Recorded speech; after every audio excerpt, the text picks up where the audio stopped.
Hello ladies, Angela here, and I wanted to talk to you today about debilitating fatigue. That type of fatigue where no matter how much you feel like you sleep, you get up in the morning and you're exhausted throughout the day. And it doesn't matter if you are still having a cycle, if you're in perimenopause, you're tired every single day of the month. You may get more fatigue leading up to your period and during, but you're tired every single day. And if you are in menopause, you're not bleeding anymore, you may be fatigued every single day no matter what you try. And with the fatigue, most commonly women also do have symptoms and reports of brain fog, memory concerns, just not feeling sharp in their brain. The two of these things do tend to go together. And there is typically a root cause for why this is happening, especially for women in their mid to late 40s and early to mid 50s and beyond, that time period where we're moving from perimenopause to menopause and beyond. And there is no doubt shifts in hormones that are causing some changes in our bodies that can produce symptoms. So our female sex hormones, estrogen and progesterone, they are dropping, they're lowering to move towards and into menopause and beyond. We are in that midlife transition if you are aged 40 to 45 plus. But with that, we do not necessarily have to suffer with symptoms all the way through until we get to menopause and beyond. And many women are suffering years and years into menopause. It's not just during the transition and the shift with this fatigue. So what can be done? Many women do notice that they are not sleeping as well as they normally would have in the past, and they report they're not doing anything different. They do have good sleep hygiene, they're going to bed on time, they're not on the screens too late at night, they are trying to do some things for their lifestyle during the day, get some exercise so that it makes them more tired at bedtime, and they're eating a relatively healthy diet. Yet, many women are still suffering from this fatigue and brain fog. What I want to let you know is, number one, it's common, you're not alone. Number two, you don't have to just live with it and put up with it.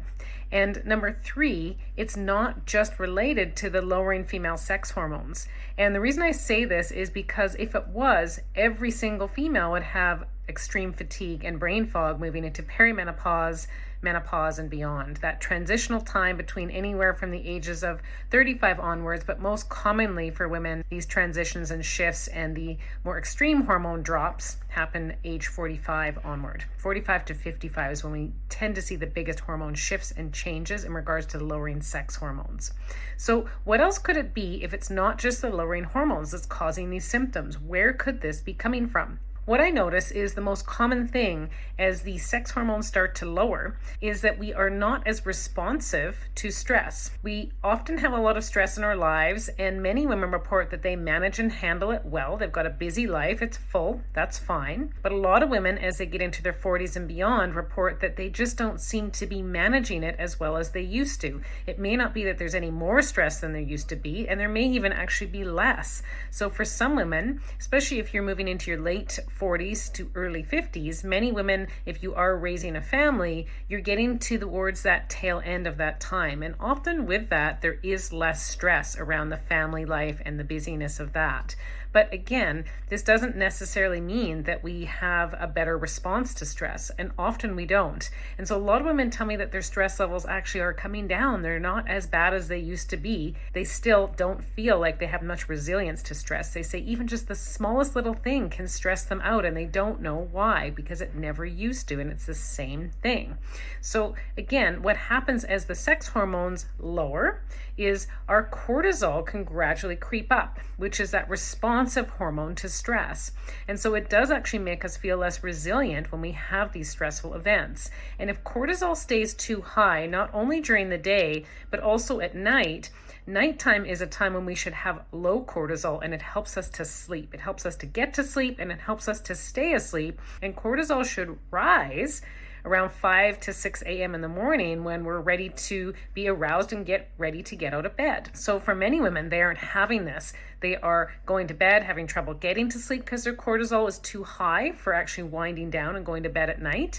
And then if the cortisol stays high throughout the night, what many women may get to sleep, but they're either having interruptions in the night or they're waking up very early in the morning because the cortisol's too high too early. They're waking up at 2, 3, 4 a.m. and they can't get back to sleep. So many women that I work with say they are in bed for 7-8 hours, but they're probably getting anywhere between 3 and 5, 6 hours at best of sleep total. This certainly can be one of the reasons for the fatigue. The other thing that can be happening is even if women aren't waking in the night, often the quality of the sleep is not as good. They're not getting as sound or as deep of a sleep. And this can happen definitely as the sex hormone levels lower, but it can be more pronounced again if that cortisol is really high and out of balance. So if we're in bed and we think we're asleep for 7 or 8 hours, but we're actually not in a quality sleep, we're still going to feel tired when we wake up in the morning, because the systems that should be resetting in the night that help us regain our energy for the next day, they won't reset even in a lighter state of sleep. We need to have deep sleep, we need to have what's called REM sleep, and we need to also have some light sleep. So we need to have a combination of those to actually help us feel restored in the morning. So what are some things that you can do if this is happening for you in this time of life? There certainly are other potential causes of fatigue, but I find this is one of the most common ones. So what can we do to bring our cortisol levels down? There are things you can do. There are some tangible things that are right at your fingertips. You may or may not know it, but they can help you to keep your cortisol more regulated. Again, that primary response to stress in this time of life when our hormone levels are lowering and we may not be feeling like we have as much control over this as we used to. We sometimes need to actually bring in some stress management strategies that we maybe didn't have to before. So some things like incorporating some breathing techniques. So sometimes it's just as simple as putting our hand over our center and feeling where our heart is beating and trying to not think of other things except our breath and the beat of our heart, and do anywhere between 5 to 10 breaths in a row. They don't have to be big, deep breaths, but they just need to be focused breaths. Sometimes when women close their eyes, they can focus more on this task and they're not looking around and thinking of all the things going on around them. Sounds so basic and so simple, but many women, when they start to do this 1, 2, or several times in a day, or if they do it in response to feeling that increased stress, that decreased resilience, many women find that they do feel more balanced throughout the day and they do have an easier time getting to sleep and staying asleep. The other thing that's really important is exercise. So exercise is great if we use it properly for us in this time of life. So most women won't respond to consistent high intensity workouts, meaning you're doing really intense cardio or boot camp style workouts, really intense stuff. And the reason for that is because that will also cause our cortisol to go up if we overdo it. And many women do because they feel like they need to exercise harder to maintain their figure, their body mass in this time of life, because that's another thing that often women are struggling with. So over exercising actually causes our cortisol to go up, and it can stay up too high if we're not doing the right type. So you do want to be doing some exercise. You want to be doing something in moderation, 20 to 40 minutes a day, either some cardio and or some weights/resistance training at a moderate level, nothing too extreme. And this can help to both balance our cortisol, and it can even help it to calm and lower before bed as long as we don't work out too late at night. So you really don't want to be doing any intense workouts for sure, but even just a regular workout much past 4 at night. So this gives you a couple of quick tips and strategies. The other thing that can elevate cortisol, which is very common for women in this time of life, is elevated blood sugars. So as our hormone levels go down, our insulin resistance unfortunately goes up, which means we don't have as much tolerance for bringing in sugars, which come from all kinds of things, grains, carbohydrates, breads, pastas, all those types of things that maybe you've eaten in the past and haven't noticed too many issues with. But now it will actually spike your insulin, and it will cause your blood sugars to stay higher for longer as these sex hormones lower. So that can also drive cortisol up. So we often need to be paying more attention to our diet. We need to be thinking, can I reduce at least the grain and sugary and processed carbohydrates and focus more on the vegetable type of carbohydrates in this time of life? And often that is something that can work wonders for women, especially as they're moving towards and into perimenopause and the menopause shift.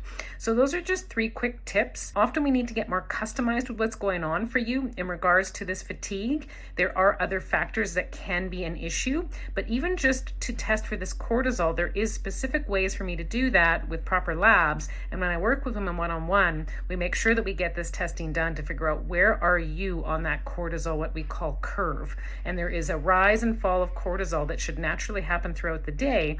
And we can lab test to see if you are within where you should be on that natural cortisol curve. And if not, there's a lot of things we can do to learn how to get the balance back for you. So if we balance your cortisol, we start to balance your sleep, even in the face of the lowering hormones, and some strategies put in place to help you with stress resiliency and management.